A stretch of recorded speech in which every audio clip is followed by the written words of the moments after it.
Hi, I'm Sarah. And I'm Tiffany. And this is the Clean Romance Podcast. We're going to break down 5-star reads, hot button topics, and what makes clean romance shine. We're here with our Galentines for Galentine's Day. So I'm so excited for today's episode. Tiffany, do you want to introduce your Galentine first? Yes. So my Galentine is Lindsay Rochester. And I'm so excited. Lindsay is one of my dearest friends. And fellow writer. She writes cozy, clean, small town romance, except her last book was set in England, so not that small. And we're just excited to have you, Lindsay. Yay, I'm so excited to be here. I was thrilled when you asked me.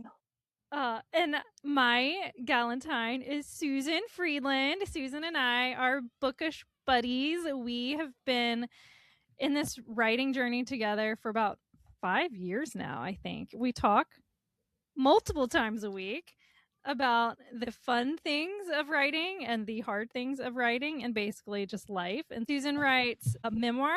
Susan, how do I describe what you write? Nonfiction, horse-themed, horse-centric. Yes, all the horses. You might notice a theme.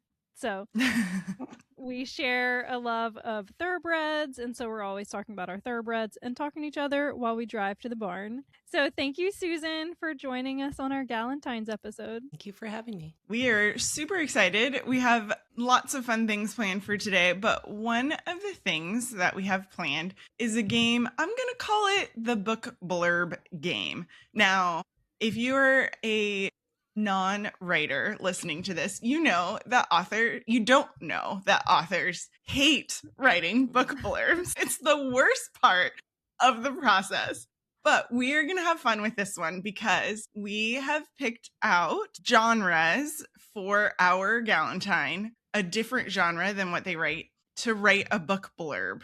On the show, we're going to pause the recording so you don't have to watch us write, but we are going to write book blurbs. And we're giving each other the genre or any tropes right now on the air. They don't know what's coming. We don't know what's coming. And we're going to write something and we're going to read it. We'll see what happens. So, are you guys ready? I'm nervous. Yes. Me too. As you should be. I'm nervous too. Here's the thing. Let's lean in to the unhinged. Okay. Let's lean in. Let it be whatever comes to mind. All right. So are we going to share, should we tell our Galentines what their genre is? Yes. And the details? Is there someone who wants to go first? Or should I just jump in? Do it, Sarah. Okay, do it. Susan, I'm going first. Get ready. Have your pen out. So you were going to write a murder mystery. Although I wasn't originally going to say murder. I was just going to say mystery. So X out murder. I'm already messing this up. A mystery where a horse disappears and a turtle helps solve the mystery. The turtle helps find the missing horse. Is there a certain type of turtle or horse? You know what? I'm going to give you creative license on that to come up with whatever kind of turtle and horse you want. And you can also add in extra characters if you want. It could be a turtle and a girl, or a turtle and a dog, or just a turtle by himself. I don't know. And how many words is the blurb supposed to be? I don't know. However Right many with you your want heart. to. Yep. However many you get done. Susan, are you twitching with this lack of guidance on this? No, it makes it easier because I could write 2 sentences and maybe as long as I encompass the themes here. Yep, that's true. That's true. All right, I'm ready, Susan. Tell me a cookbook, but make it self-help. All right. And I'm just going to leave it generic like that, so you can have fun with that. Okay, I'm ready. That's what it is, a cookbook, a self-help cookbook. Okay. It's kind of a hybrid. I don't know that such a thing exists, but I believe you could bring it into. Yes. It will in a few minutes. We will have one, or at least a blurb for one. All right, Lindsay, what's your thing for Tiffany? All right. Tiffany, are you ready? So ready. Okay. So you're going to write the blurb for a historical fiction set at the 1988 Calgary Winter Olympics. Oh my gosh. And it's a competitor's older brother is the love interest, and they're figure skaters, not the brother. Oh my gosh. Okay, wait. So there's a lot of details. Get ready. I didn't give you as many details. I'm gonna have to come up with some. Okay, so it's a figure skater, but it's her competitor's older brother. Her competitor. So okay, older brother. Okay, wow. Okay. Also, wait, she's a time traveler. Okay. So the female main character is a time traveler. Yep. Mm-hmm. Okay, thank you, Lindsay. You're welcome. Anything for you. Okay, I'm like about to make mine worse on the spot right now. Yeah, do it. No. Do it. Okay, so Lindsay, you are going to be writing a science fiction space opera. That's already bad. Involving, it's not done, involving a human falling in love with an extraterrestrial. We'll say they're human-like, but they're... Thank you for that. I've read this. I just want y'all to know I've read this. Really? Yeah. Okay. And here it gets more interesting. It needs to be a retelling of some sort. Okay. That's good. All right. So I'm going to set a timer. I'm not going to pause the recording just because. That's drama waiting to happen. Yes, exactly. So I'm going to set a timer. What are we thinking? 5 minutes? I think 5 is good. Okay. Should Everyone we just feel good about that? Yeah, I'm good with that. All right. Are you ready? Here we go. Get set, go. That's 5 minutes. Okay. Who wants to go first? I'll go first and get this over with. Okay. So, but before we commence, I have a friend who thinks it would be amazing to be the writer for, when you're on Netflix, the little blurb, the 2-sentence thing. Oh. Yeah. And he always jokes about you have to have someone with a heart of gold or a down and out character. So this is not my finest work. Please don't judge me. But I did write in nice handwriting. Oh, that's good. wow. So at least you can read yours. Yeah, but I don't really have an ending either. But on a sizzling July night, Riptide, the majestic Chincoteague stallion, vanishes from his wildlife refuge home of Assateague Island, Virginia. His mysterious departure occurs on the eve of a National Geographic documentary filming. When the movie crew arrives, the whole herd is MIA. And then I was kind of going with the concept of then a local boat captain, and then I crossed it out and made it a down and out boat captain receives an SOS call, and then all I got to was traced back to a turtle. So I needed at least another 5 minutes to make this glorious. I'm totally hooked. Like, I think you need to write this, Susan. This is your next middle grade fiction book. I don't know. See, and I did think too, in my defense, you ladies have an advantage over me because when I saw our prep notes about tropes and all that, I'm like, What's a trope? I know what it is, but I don't really deal in the realm of tropes doing the type of writing that I do. You know what? This was a I don't fun either. exercise. Well, maybe you need to. I do Yes. actually need to. But thank you for laughing with me and not at me, ladies. No, that was beautiful. Was I supposed to come up with a title for the book or no? Should we jointly come up with a title? Titling is also the worst. It is the worst. Yes. The worst. I mean, I would just be like The Mystery of Missing Riptide or something. I don't know. That sounds like a Nancy Drew book. Well, you know why I said that? Because Essie is about to finish her first Nancy Drew book. And it is the one with the horse on the cover. Oh, yeah. The number 5. Anyway. Okay. So here we go. I had about 5 different different starts that I wrote out. And I really wanted to use this one, but it doesn't go with the rest of it. But I'm just going to say it anyway. What if baked ziti held the cure for your inner chaos? Okay. Yes. So, all right, here's my blurb. Have you ever struggled with time management or the discipline to keep going in the midst of an emotional spiral? Cooking with Kate is more than just a cookbook. These recipes are not only filled with ingredients to delight your taste buds, but you'll find that step by step, Katie will lead you closer to life organization and fulfillment. Cooking really can get your life in order. Wow. Aren't we ready to cook? And I'm like, oh, okay, I'm impressed. It'll get my life in order. I'm going to go cook. All right. Who's next? Was Lindsay the next one? Sure. All right, Lindsay, let's see what you got. Right. No pressure. Astronaut Tiffany Jones achieves her lifelong dream of making it to space. Only when the mission is complete, she's left behind. Tiffany comes across a dwelling of some sort and decides to rest there. Inside, she finds 3 beds. The first 2 are literal rocks. The third, she comes to find, is occupied by a man. No, a very handsome, man-like extraterrestrial. So it's a Goldilocks and the 3 bears. Yeah. That's what I gathered. That was great. Yes, yeah, that was.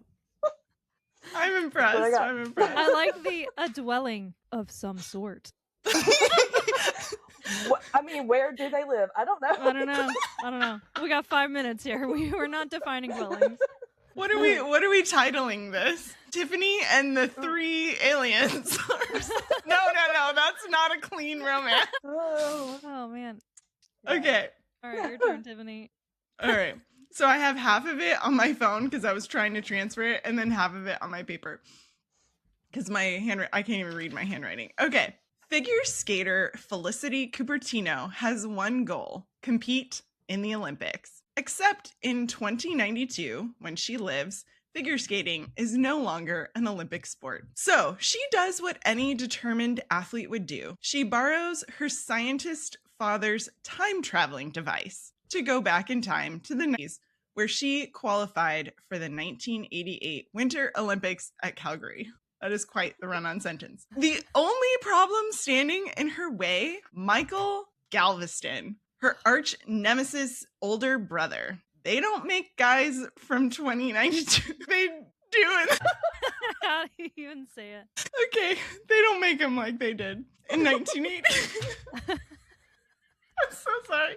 He's flirting with her, but Felicity can't tell if his goal is love or sabotage. That's good.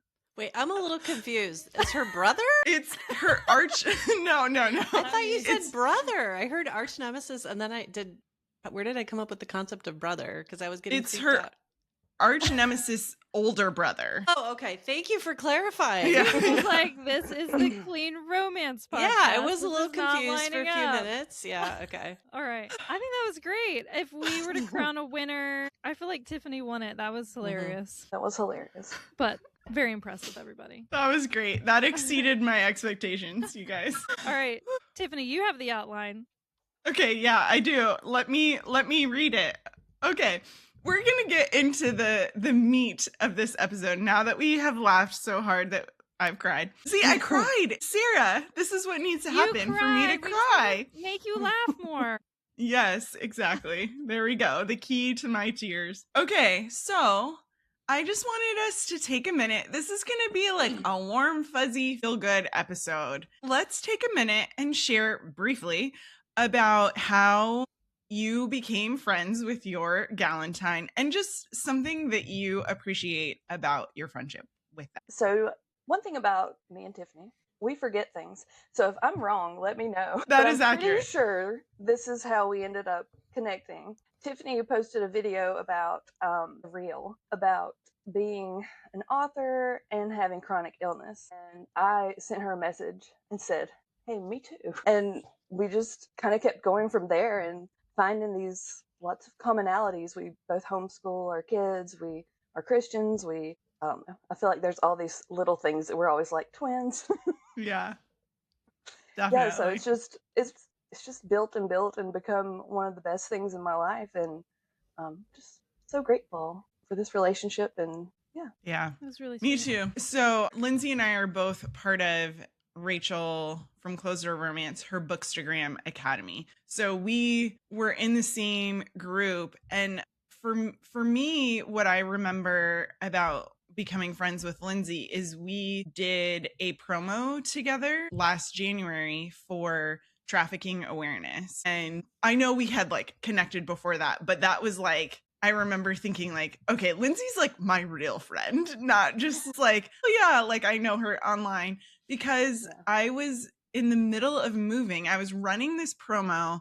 I was in the middle of like, we had just decided, okay, we are packing up our house and we're moving to Tennessee in a week. And it was really hard. And I remember saying in the group thread with everyone, all the other authors who were doing this promo, hey, like I'm doing my best, but I'm in the middle of moving and it's been really rough. And Lindsay messaged me separately and was like, hey, how are you doing? Are you doing okay? And it really stuck with me because people all the time are like, oh, I'm praying for you, or like, oh, I hope you're okay. But like very rarely do people really follow up and actually care, you know? And that is one thing that I've always appreciated about Lindsay and my friendship with Lindsay is that it has transcended the bookish connection. And Lindsay is a very compassionate, considerate person. And I know that when I'm in pain or when I'm struggling or when it's been just like a long, hard day and I need to vent, like she is there and, you know, is very, she's a safe place to land, a good friendship in that perspective. So I'm very grateful. Yeah, I feel the very same. It's like when you're down, I can help you come up, and it's the opposite way. So That was really sweet. Susan, I don't know if we're going to be that sweet. Well, let's give it our best shot. Let's try. Okay. Let's try. So I write memoir and nonfiction, and you're supposed to read the genre you write, and there's not a lot of horse themed memoir out there. But I found this one called Stories from the Barn Aisle. It's a little yellow book with a really cute cover, and I ordered it and I started reading it, and I was like, oh my gosh, me too. Every chapter, as I'm turning every page, I'm like, I could picture this 100%. And this was me when I was younger with horses, and just the trial and error and the drama of falling off and different things. And so you're one of those friends, Sarah, where like you can't really define when the friendship began, because I feel like I knew of you from your name being on the book. And then it was like, then we were friends. And that's the rest of the story. So I just appreciate your very, I don't know, you're just kind of like this bright, sunshiny person with the best Southern accent, and just you're very can-do. And I think maybe part of what is really special about you is I feel like you're some of the things that I'm not, and I just feel like you have this enthusiasm and like go for it and I'll figure it out. You just got this like horse girl grit, and your love for God is just obvious. So yeah, like I guess I'm quite a bit older than you, but when I grow up, I want to be more like you. That is really sweet. I was thinking, I was trying to think back on how we met. I remembered, so we had connected at some point, like you said, around Stories from the Barn Aisle, but then you were doing research for your Marguerite Henry book, and you were coming through Middleburg, which is 45 minutes, 50 minutes from where I live. And you reached out to me and were like, can we get together? Well, I wasn't actually going to be in town, so we couldn't, but I feel like that was the beginning of our friendship. I feel like we never stopped talking after that. It's really funny because I don't travel very much. I enjoy traveling. I enjoy going out and going places, but ever since having kids, I have felt a little bit trapped at home because it's expensive and it's very tough on my family when I leave. And Susan lives in Chicago, and somehow I feel like I see her until this last year. I felt like I see you more than any of my other friends. Susan, like, I think it's crazy that you say I'm the one with the can-do attitude, because I almost feel like you drag me places in the best way. You're like, I'm going here. Can you come? And I'm going here. Can you come? And you are always pulling me out of my comfort zone of like, it's easier to stay home. It's easier to not rock the boat with my family. But you're like, well, I'm going to this show. You should come and bring your books. I believe you're a really good fit. And so you've really helped me step out of my comfort zone so much. And I have just really cherished our friendship because one hand, you're very business minded. And I love having a friend that it's like, we're in this creative world, but we're also building businesses. And so it's a really interesting line to walk. And it's really valuable to me to have a friend that's business minded, but also like more than anything, your mind is on Christ. And so anyway, thank you for your friendship. I love it. I was thinking, Sarah, while you're talking, I'm like, that is a little bit, I think, what you are for me, like pulling me out of my comfort zone. I totally have. Dragging. Because I'm probably not going to drag you out of your comfort zone. Right. Lindsay came to visit me in Chattanooga. She lives in North Carolina. And we stayed inside the whole time. That is not true. We went to the farmer's market. Well, that's true. That's funny. Order. That's true. That's true. I had placed an order at the farmer's market and we went and picked it up. Okay, so speaking of dragging me out of places, the entire reason we ended up at the Novel Marketing Podcast and got to hang out in person last week was because of Susan. Susan, I'm at the meet everybody thing, ice cream social. And I was talking about how I like never go places. And so this lady said, well, what made you come here? And I had to think about it for a second. And I was like, well, my friend Susan said she was going to come with me and she bought a ticket. And then she said she couldn't go within like 12 hours. But it worked out for the best because me and Tiffany got to go, and really, it worked out for the best. It was great, Susan. We really missed you, but it was still wonderful. So don't feel guilty at all. I just think it's hilarious that because you drug me out of Virginia, and then I drug Tiffany out of Tennessee, and then we actually left our states because of you. So thank you. So I think we need to clarify for listeners. I double booked myself. I had a speaking engagement that had been planned for months and months, and I was so excited about going with Sarah to the novel marketing conference that I didn't even look at my calendar, and I bought a ticket, and they were nice enough to let me transfer the ownership. Yeah, and thankfully I had procrastinated a day, so I just bought your ticket. So it was, yeah, it made me feel better that you messed up your calendar. How about that? Because I am messing stuff up all the time. So I was like, oh, good, Susan messes up too. It's not just me. That's amazing. So thank you, Susan. Truly, thank you. Hey, everyone. We're taking a quick break from the show for a new segment, the book sponsorships. Book sponsorships help keep our show running while giving us a chance to share with you about more clean romance books. So our very first book sponsorship is the book Lilacs for Lucy by Amber Mae Weston. I'm going to go ahead and read the synopsis for you real quick, and then I'll tell you how you can find this book. Lucy Hargrave spent years being rejected by medical schools.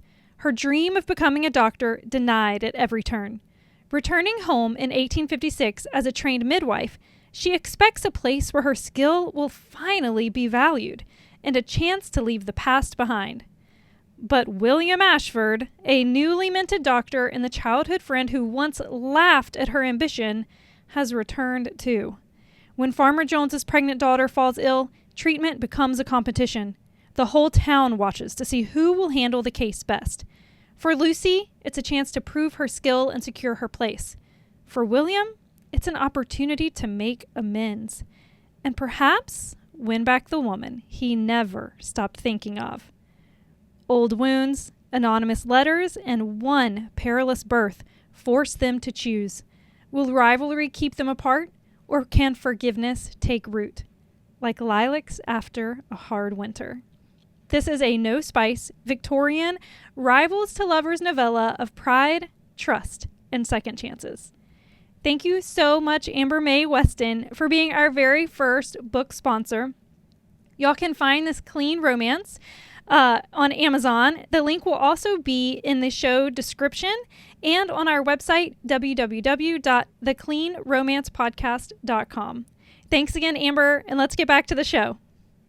We appreciate you. Well, I was thinking that a lot of readers and writers, it's a very solitary work that we do, right? Writing is solitary, but reading is also solitary. And I am willing to bet that a lot of people who listen to our podcast are super avid readers, spend quite a bit of time alone by themselves. And I'm sure we all want connection. And I just thought we could all share something for people who are listening about how to make a connection, a true heartfelt, we all, the four of us, have built these really remarkable friendships based on, common interest of books and horses. I think we could share something that would be helpful for people. How do we form those connections? I would say, based on mine and Susan's friendship and ours, Tiffany, is even when you live far away, even if you pick someone up on Instagram, I think being in person is important at some point. Like, I don't know that Susan and I's friendship would stay as close if we didn't occasionally see each other, which is crazy because she's in Chicago and I'm in Virginia. But we do, Susan came through Virginia a few weeks ago and we got to have lunch together. I think it's important to occasionally see each other in person. We feel like we see each other all the time, right? It's like people probably feel like they know us because they listen to our voices every week. But there's a difference in feeling like it and actually being in the same space. That's definitely true. That is absolutely true. I feel like for Lindsay and I, we were really good friends before we hung out in real life, but Yeah. that IRL hangout took it to, okay, now she's like one of my closest friends. It definitely, things escalated in a good way. They escalated quickly. I was talking with someone about this, how once you're married, then like the next like level of dating is like finding friends. You know, because you're trying to see, like, do we have chemistry? Like, are we going to get it? How much do we agree about things? Like, you're like trying to figure it out and like, okay, we hung out. Oh, we're texting, but like, should I say this? Is that too far? Is that too much? Like, you're like overthinking, but then you get to the comfortable stage and you're like, oh, yeah, anyway, that's my thing. So I totally agree with that. I was nervous when I drove to your house. I pulled up and you were outside and I was like, okay, like we have this great chemistry online, but what if it doesn't transfer to real life? But then it like instantly did. She walked up and we hugged and it was great. And it felt very first date like. It was weird. Yeah. That's funny. Susan, you got any input? I have so much input because I moved a midlife move from one side of the country to the other. And I think like if I didn't have my horse and having to be somewhere consistently, I mean, I've made so many friends at the barn where I keep my horse, and it's really cool. I know your listeners aren't necessarily horse centric, but it's a great place for kind of intergenerational friendships, which I really appreciate. Other than that, I think serving opportunities are great. And whether it's like I'm helping out this weekend with a Special Olympics event or people that go to church, I'm sure there's always opportunities. I have young adult nieces and nephews, and one of them, and I know they won't listen to this podcast, I keep encouraging to like get involved at church. You know, like a small group is great, but there's serving groups or even just one-off opportunities. And I think those in real life places, you know, you could make friends. When I was living in California and had moved, I started taking tennis lessons. And so like just like an active pursuit of, you know, a class. And if you're not into that sort of thing, I mean, it could be a painting class or, you know, so just kind of putting yourself out there a little bit and trying new activities, I think is neat. When I first moved back to Illinois, I had always wanted to try playing polo. And so I bought a package of polo lessons and, you know, met some people, and I'm not like as close to them as I am to Sarah, but it's like the more, you know, similar with dating, the more you put yourself out there in the real world doing things and connecting with people, then you have opportunities to, you know, make friends. Yeah, I love that definitely. strategy of signing up for stuff. Like, instead of going at, like, if you just go to a new church, right, you have to like talk to people to make friends, and that's really overwhelming. But when you're signing up for stuff, it's like, it reminds me of, I coach 10U softball, and these girls come in and they are forced to figure each other out. Like they're on the same team, they are stuck together for the season, and they're forced to become friends or not friends, but they're together a lot. And so I think signing up for stuff is really smart, because if you're introverted, it's like you sign up all by yourself on your computer, but then it forces you to actually make friends. Yeah. It's very clever. I think too, for our introvert friends, which it sounds like we know who our extroverts are here and our introverts, but I think signing up, you can engage even without leaving your house. Like when I first started publishing, I was like, I'm going to be a part of every giveaway and collaboration opportunity that I can find. And I've built so many friendships that way, and also kind of tested to see, are these my people or not? Because sometimes you join a group or you do an activity or you collaborate with somebody and you're like, you know, that's not my person, and that's okay. And now you know, and you can move on to something else. But I do think you can find Facebook groups that, you know, are so niche these days. It's not just closed door romance books. It's like, you know, science fiction closed door romance books, or, you know, whatever it is that you're interested in, and then be engaged. And I will say this, give more than you take. Whatever you want to be a part of, if you are a generous person, people will be drawn to that and want to be friends with you. But if you come into a group situation, whether that's in person or online, and it's clear that you're just trying to take from the group without giving much, like people are not going to want to be your friend. Yeah. And I think, just giving more than you take. I love it. Also, side note, Susan was serving at the soup kitchen yesterday. How did you get into that, Susan? A Galentine of mine had already scheduled. She has Mondays off, and I hadn't seen her in a while. She lives about an hour from me. And so I was like, hey, do you want to get together Monday? And she said, yes, I'm going to be serving. Would you like to join me? So I said, okay. I'm so inspired by that. Instead of let's go get coffee, let's go serve together. Well, we did get coffee afterwards. Well, you got both. Twofer. But now I feel challenged. Like, this is something I should try. Okay. Thanks, Susan. Thanks for raising the bar. Oh, gosh. Okay.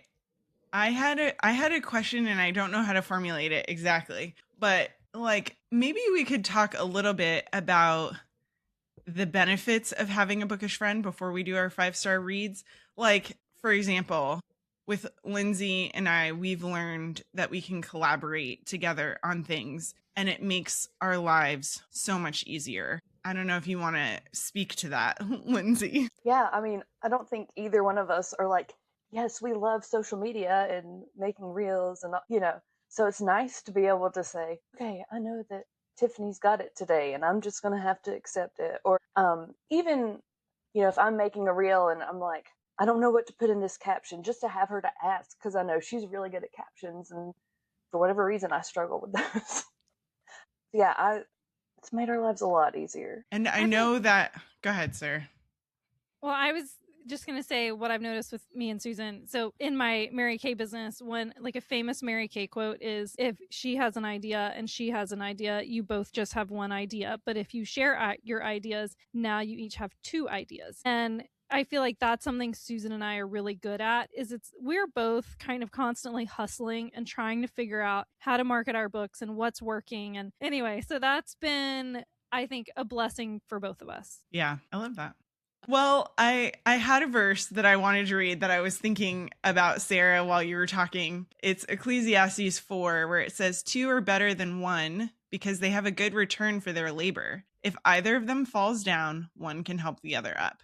But pity anyone who falls and has no one to help them up. Also, if 2 lie down together, they will keep warm. But how can one keep warm alone? Though one may be overpowered, 2 can defend themselves. A cord of 3 strands is not quickly broken. And I just think that's such a beautiful depiction of everything that we're talking about today, and in friends, and why we need them, how to be one. And I hope and pray that all of us and anyone listening can have that in their lives and be that person for someone else. Thank you. You're making me cry reading the Bible verse.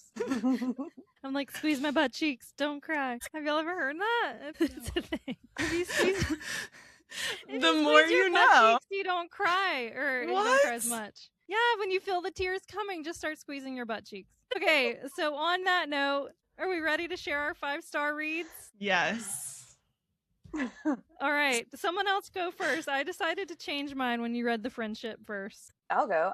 My 5-star read is Seeking Persephone by Sarah M. Eden. It's a Regency romance, and I don't read a lot of Regency. On occasion I will, but it's like I don't think about it. And then I read it, and I'm like, why don't I read this more? I really enjoyed it.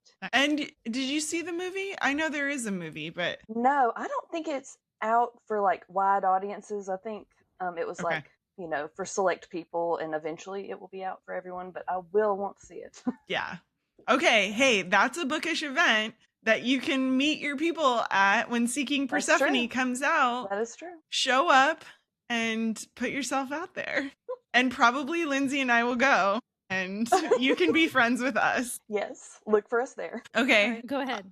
I'm Okay. still looking. So I changed mine too because I realized we should have a friendship-y one. And I know I've shared this before, but I'm going to share it again. Melanie Jacobson is one of my favorite authors, and she has a series called Betting on Love, and it's about 4 girls who are roommates who live together.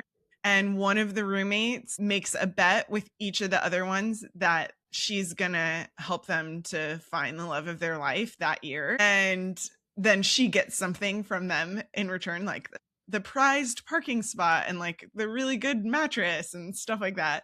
But it's hilarious. It's really a fun read. She writes really good banter. She's hilarious. But I love the friendships. The friendships are legitimately so fun and endearing. So the series is called Betting on Love. And the first book in the series is Betting on the Boy Next Door. And that's by Melanie Jacobson. I love that. All right, Susan, do you want to go next? Okay, sure. So, disclosure, I don't read a lot of romance, clean romance of any kind. But I did read this book, All the Things That Come Between Us, by Sarah Hickner. You may have heard of her. And what I really appreciated about this was that there were some scenes that I felt were kind of like a little Friends episode or I Love Lucy in the best way possible. Like the main character and her best friend together, I really got a kick out of it, as you say. Good message, like a very fun read, but had substance. And I appreciated that it wasn't just a fun way to pass time, that there was a strong message, but without being heavy-handed. So good job, Sarah.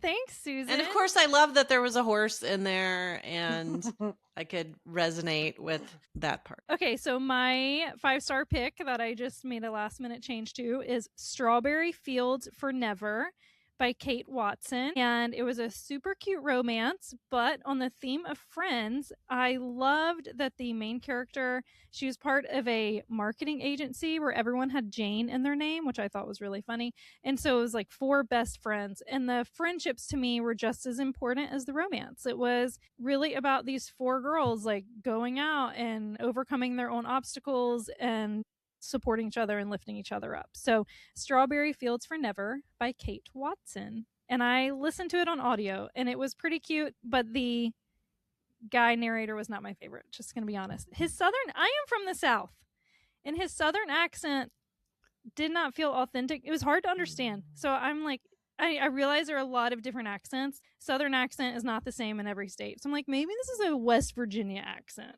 I don't know, but because I couldn't really understand it. That drives me nuts as well. Yes. Because I'm from North Carolina. I'm like, that's not right. Right. Like, they're Southern. trying too hard. Yes. Yeah. I felt like he was trying way too hard. But other than that, the story was super cute. Okay. All right. Well, here we are. Thanks so much for joining us for our Galentines episode. So, Lindsay, Susan, can you tell our listeners where they can find you and your books, and maybe what book of yours they should start with? Lindsay, why don't you go first? Okay, so you can find me on Instagram, Lindsay Rochester Writes, and my books are on Amazon, and they're all on Kindle Unlimited. And you should probably start with Let's Pretend. It's my newest one, so it's, I guess, my current favorite, because always my newest ones are my favorite, because that's how it is. It's the one set in England. So yes. Really good. Very good. Lindsay writes excellent banter. Top notch. Really good. Fun read. And very swoony. And people can find me, Susan Friedland, on Instagram and Facebook. And it's at Saddle Seeks Horse. And that's the name of a blog that I've had since like 2012. So if you're interested in equestrian lifestyle and thoroughbreds and that, you can check that out. My books, I would say my first book is called Horses Adored and Men Endured. And it's been compared to a G-rated Bridget Jones Diary horse girl style. So you don't have to be a hardcore equestrian to enjoy it. It's basically a coming of age story. You know, when I was 10, I wanted to marry a horse. And when I was in my early 30s living in LA, going on eHarmony dates when eHarmony was new, I thought, you know, maybe I should just marry my horse. That would make things a whole lot easier. So I've had so many people say it really made them laugh and they could identify with it. And we need more laughter in this world. So horses adored and men endured. I do have an author website if people wanted to purchase there and get a signed copy, and that is saddleseekshorse.shop. And also I have a podcast as well. It's called Barn Banter by Horse Illustrated. So if people enjoy hearing, things outside of clean romance, second choice would be Barn Banter. And I love Susan, that. doesn't promote herself enough, because I don't know if y'all heard, it's by Horse Illustrated. That is if you're a horse girl, that is one of the magazines that I waited by my mailbox